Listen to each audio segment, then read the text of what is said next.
अब इससे जुड़ा हुआ अगला टॉपिक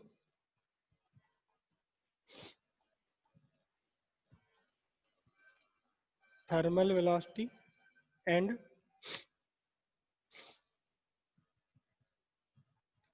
ड्रिफ्ट वेलोसिटी।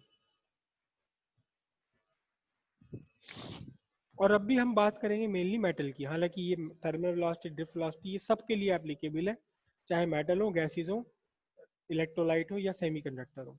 अब पहले थर्मल वेलोसिटी आप समझते हैं कि थर्मल वेलोसिटी है क्या। थोड़ा बड़ा सा बनाता हूँ डायग्राम। ये थर्मल वेलोसिटी ये है,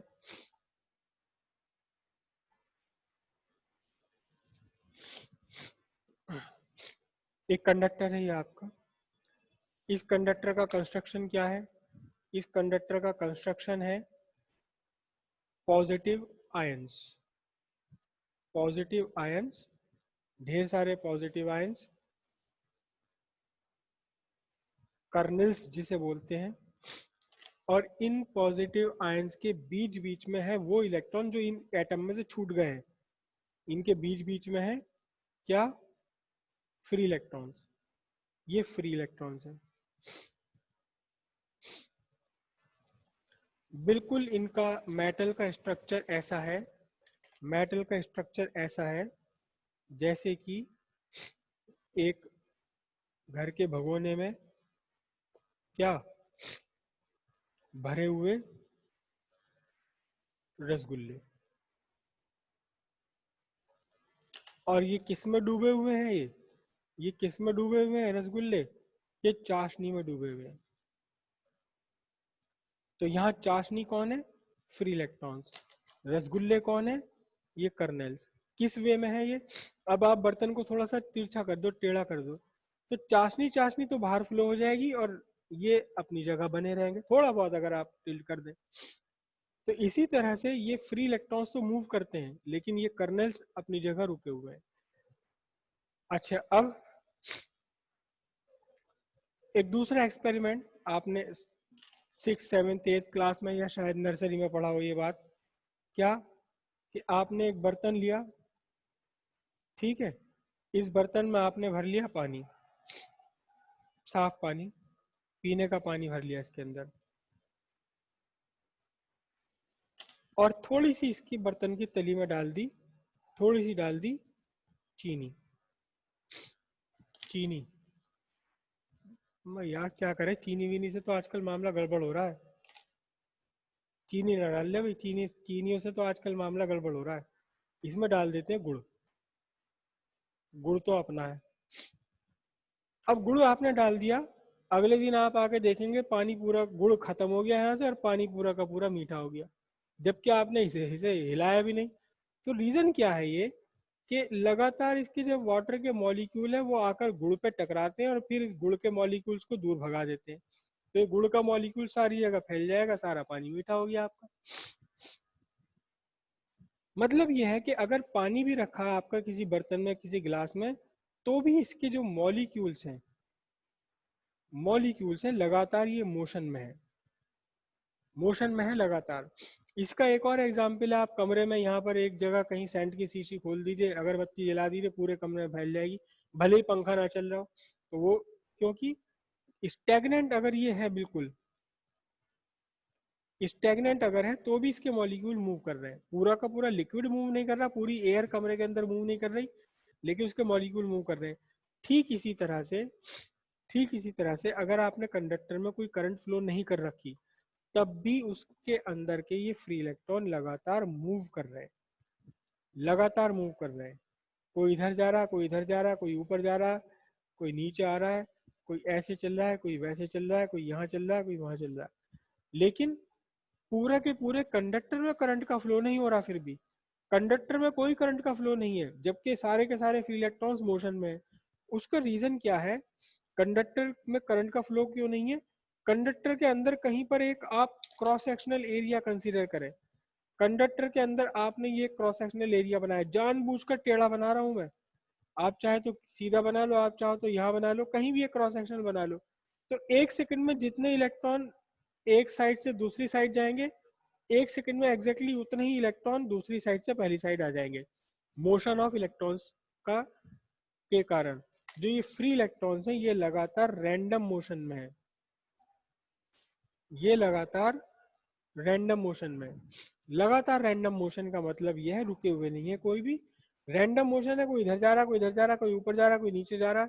और कुल मिलाकर हिसाब ऐसा होता है कि कहीं भी एक क्रॉस सेक्शनल एरिया अगर आप बना लें, कहीं भी एक क्रॉस सेक्शनल बना लें एक एरिया, तो एक सेकंड में एक साइड से दूसरे साइड जितने इलेक्ट्रॉन गए, और इलेक्ट्रॉन से भी ज्यादा मैं वर्ड यूज करूंगा चार्ज, एक साइड से जितना चार्ज दूसरी साइड गया एग्जैक्टली उतना ही चार्ज दूसरी साइड से पहली भी साइड में आ गया।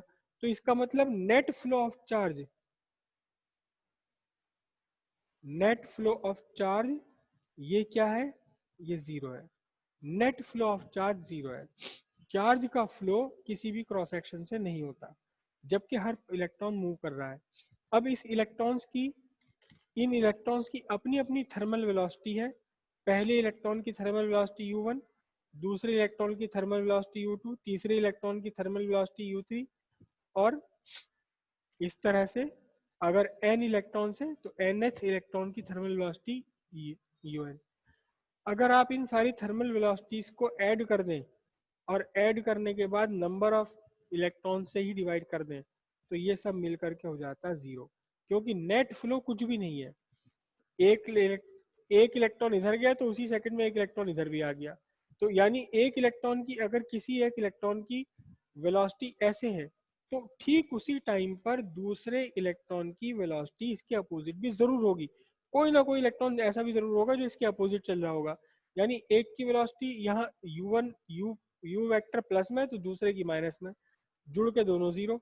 सारे के सारे इलेक्ट्रॉन्स की वेलोसिटी को आपस में जोड़ करके n से डिवाइड कर देंगे तो जीरो आ जाएगा। ये हम बोलेंगे इस पूरे को बोलेंगे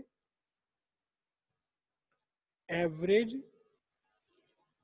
thermal velocity.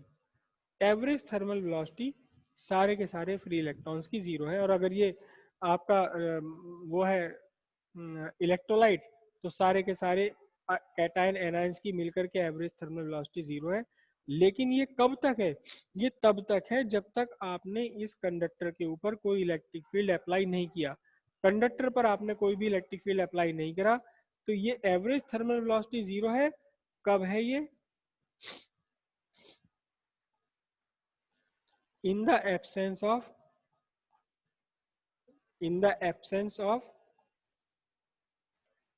Electric field applied. जब तक कोई भी इलेक्ट्रिक फील्ड आपने अप्लाई नहीं करा तब तक इन सारे इलेक्ट्रॉन्स की थर्मल वेलोसिटी जीरो रहेगी, एवरेज थर्मल वेलोसिटी। लेकिन जैसे ही आप कोई इलेक्ट्रिक फील्ड इसमें अप्लाई करते हैं, इलेक्ट्रिक फील्ड स्टैब्लिश कर देते हैं किसी भी तरह से, बैटरी के थ्रू या बैटरी के थ्रू ही किया जाएगा, कोई ना कोई किसी ना किसी सोर्स के साथ में आपने ये इलेक्ट्रिक फील्ड यहाँ बना दिया। इलेक्ट्रिक फील्ड ऐसे बना दिया, एक साइड पॉजिटिव एक साइड निगेटिव, तो इलेक्ट्रिक फील्ड बन गया कहाँ, पॉजिटिव से निगेटिव की तरफ पर। अब ये जो इलेक्ट्रॉन है, इन इलेक्ट्रॉन्स में अपनी थर्मल वेलोसिटी के साथ साथ एक वेलोसिटी और आ जाती है in the direction opposite to the electric field. अब इसमें से ज्यादातर इलेक्ट्रॉन क्या होता है, धीरे धीरे सबके सारे इलेक्ट्रॉन्स कहाँ एक नेट वेलोसिटी गेन कर लेते हैं in the direction opposite to the applied electric field. जिस तरफ को इलेक्ट्रिक फील्ड अप्लाई करा गया उससे अपोजिट डायरेक्शन में एक नेट वेलोसिटी गेन कर लेते हैं।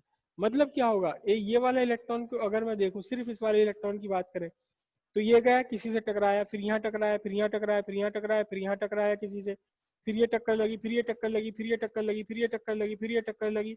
लेकिन टकराते टकराते टकराते टकराते ये कुल मिलाकर क्या होगा, बार बार टकरा रहा है दूसरे इलेक्ट्रॉन से या कर्नेल से, लेकिन टकराते टकराते लगातार लगातार क्या होगा, ये आगे बढ़ता चला जाएगा। बार बार टकरा रहा है कोई बात नहीं, लेकिन उस टकराने के बावजूद भी धीरे धीरे आगे बढ़ता चला जाएगा। कब, जब आपने इसके कंडक्टर पर एक इलेक्ट्रिक फील्ड अप्लाई कर दिया, कंडक्टर पर आपने इलेक्ट्रिक फील्ड अप्लाई कर दिया, तब हर एक इलेक्ट्रॉन में दो मोशन आ गए, इलेक्ट्रॉन में दो मोशन आ गए। When electric field is applied, तो मैं नहीं लिखूंगा, established अप्लाई तो बाहर से करना हो गया, बाहर से नहीं अप्लाई करा आपने, स्टैब्लिश कर दिया इसके अंदर, एस्टैब्लिश्ड इनसाइड द कंडक्टर। और अगर कोई आपसे कभी कोई कहे कि मेटल के अंदर इलेक्ट्रिक फील्ड जीरो होता है, तो उसको एक जोरदार थप्पड़ मारना और कहना कि इलेक्ट्रिक फील्ड तब जीरो होता है जब बाहर से अप्लाई किया जाए। लेकिन आप इस्टेब्लिश कर सकते हैं electric field inside the conductor. वह electric field establish inside the conductor, तो इलेक्ट्रॉन्स में दो मोशन आ गए। फ्री इलेक्ट्रॉन्स में, हम सिर्फ इलेक्ट्रॉन की बात कर रहे हैं, फ्री इलेक्ट्रॉन में दो मोशन आ गए। एक तो इसका अपना थर्मल मोशन, और एक वो मोशन जिस मोशन से ये नेट ड्रिफ्ट हो रहा है, नेट ड्रिफ्ट हो रहा है towards towards more positive terminal. तो दो वेलोसिटी हो गई, एक तो इसकी अपनी थर्मल वेलोसिटी, और दूसरी एक और वेलोसिटी आ गई जिसे हम कहते हैं drift velocity. Drift velocity, drift का मतलब बहुत छोटी सी वेलोसिटी। ये जो वेलोसिटी है इसकी अपनी थर्मल वेलोसिटी एक टक्कर से दूसरी टक्कर के बीच बहुत तकड़ी होती है, लगभग लगभग 10 to the power 4 10 to the power 5 metre per second. जबरदस्त भयंकर स्पीड है ये। लेकिन जिस स्पीड से, जिस नेट स्पीड से ये आगे बढ़ रहा है, ड्रिफ्ट वेलोसिटी, ड्रिफ्ट वेलोसिटी को वीडी से रिप्रेजेंट करते हैं। ये जो ड्रिफ्ट वेलोसिटी है ये of the order of few mm per hour. एक घंटे में भी एक दो दो चार mm ही आगे बढ़ पाएगा। फ्यू mm पर आवर, बहुत छोटी सी स्पीड होती है। तो दो तरह की स्पीड हो गई, एक इसकी थर्मल और एक ड्रिफ्ट। ड्रिफ्ट स्पीड कौन सी है? वो नेट स्पीड जिस नेट स्पीड से free electrons more positive terminal की तरफ, मोर पॉजिटिव एंड की तरफ, या हायर एंड, हायर पोटेंशियल वाले सिरे की तरफ ड्रिफ्ट करता है, मूव करता है। ड्रिफ्ट का मतलब होता है धीरे धीरे मूव करना। बायो वाले स्टूडेंट शायद जानते हो, जो वो होता है पैरामीशियम, पैरामीशियम या क्या होता है अमीबा, बिल्कुल धीरे धीरे चलते हैं ये। तो इनकी इनकी जो इनका जो मोशन है वो ड्रिफ्ट मोशन कहलाता है। ये हाइड्रिला है, हाइड्रिला, हाइड्रिला भी पढ़ा था मैंने 10th क्लास में एक बार। तो हाइड्रिला क्या होता है, बूंद हवा के साथ घूमता रहता है पानी के ऊपर। अब मुझे ज्यादा याद नहीं। तो बहुत थोड़ी सी स्पीड जब होती है, बहुत हल्की सी स्पीड होती है। मतलब ड्रिफ्ट का मतलब होता है, ड्रिफ्ट का मतलब होता है रेंग कर चलना। जैसे कोई घोंगा चलता है धीरे धीरे, घोंगा जानते हो ना, घोंगा क्या बोलते हैं उसे, स्नेल। वो धीरे धीरे रेंग करके चलता है, बहुत धीरे धीरे आगे बढ़ता है, उसको हम बोलते हैं ड्रिफ्ट वेलोसिटी। तो इलेक्ट्रॉन के अंदर अपनी थर्मल वेलोसिटी तो है जबरदस्त वाली, भयंकर वाली थर्मल वेलोसिटी 10 टू पावर 10 4 से लेकर 10 टू पावर 5 मीटर के पर सेकंड के आसपास। लेकिन अपनी इस ड्रिफ्ट, इस थर्मल वेलोसिटी के साथ साथ ये थोड़ा थोड़ा थोड़ा थोड़ा टकराते टकराते आगे भी बढ़ता रहेगा। आगे बढ़ने की इस स्पीड को बोलते हैं ड्रिफ्ट वेलोसिटी। तो ड्रिफ्ट वेलोसिटी क्या है? Drift velocity of electrons is the velocity with which it drift toward higher potential of the conductor. ठीक है, अगली क्लास में हम ड्रिफ्ट वेलोसिटी का यूज करेंगे, बहुत बढ़िया कंसेप्ट।